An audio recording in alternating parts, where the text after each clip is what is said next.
जाजपुर रे पंडित उत्कलमणि गोपबंधु दासंक 96तम श्राद्ध दिवस अवसर रे तिल तर्पण और प्रतिमूर्ति रे माल्यार्पण करा जायतला।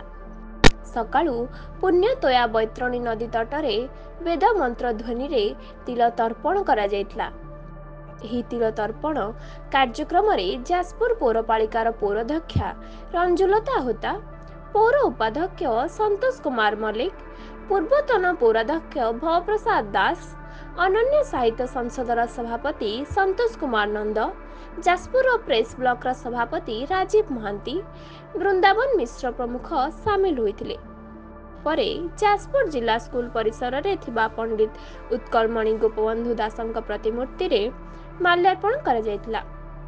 ଏହି ଅବସରରେ ପ୍ରଧାନ ଶିକ୍ଷକ ଆଲୋକ କୁମାର ବନ୍ଧ, ଶିକ୍ଷକ ଜହିରୁଦ୍ଦିନ ଖାନ, ଅନ୍ୟାନ୍ୟ ସାହିତ୍ୟ ସଂସଦର ସଭାପତି ସନ୍ତୋଷ କୁମାର ନନ୍ଦ, ବରିଷ୍ଠ ସାମ୍ବାଦିକା ସନ୍ଦୀପ ରାୟ ସମେତ ବିଦ୍ୟାଳୟର ଶିକ୍ଷକ ମାଲ୍ୟାର୍ପଣ କରି ଗୋପବନ୍ଧୁଙ୍କ ଜୀବନାଦର୍ଶ ସମ୍ପର୍କରେ ଆଲୋଚନା କରିଥିଲେ।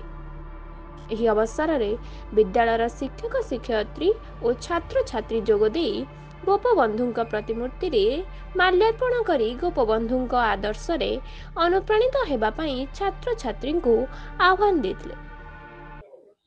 उत्कलर गौरव उत्कलमणि गोपबंधु दास जहाँकु ओडियार अस्मितार परिचय कहले अत्युक्ति हेब नहीं, जहाँकु ओडिया भाषा आंदोलनर अन्यतम उद्योक्ता कहले अत्युक्ति हेब नहीं, जे होउचंती ओडिशार सेवार प्रतीक भाव जहाँकु से चिरपूज्य से भली एक महान व्यक्तिंकर आज समाज अनुष्ठान पक्षरु पवित्र पुण्यतया बैतरणी तटरे तांकर श्राद्ध दिवस अवसर रे जाजपुर विज्ञ व्यक्तित्व बुद्धिजीवी जनसाधारण सांबादिक समस्त मिलित आह्वान रे समाज अनुष्ठान पक्षरु आज तिल तर्पण एठी करागला।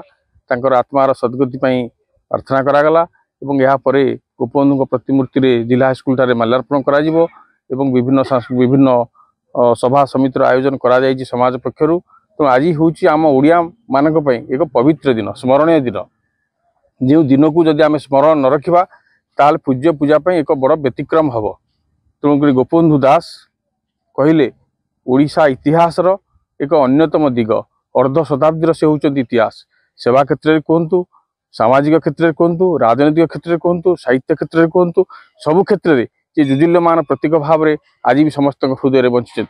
जितेबाला कौन पत्र पत्रिका नथिला ओडिशा रे, सेतेबाला सर्वप्रथमे तांकर हृदय रे जागृत होइतिला जे आम लोक मानकु किभली भाव में आमे संगठित करिबा। समाज भली एक अनुष्ठान आरंभ करथिले एवं समाज पत्रिका प्रकाश करी आज पर्यंत से समाज बंची रही एवं निर्भीक निरपेक्ष संवाद परिवेषण करी ओडिशार प्रत्येक जनगण को बांधि रखिछि। ए होउछि गोपबंधुंकर अवदान ओडिशा पे।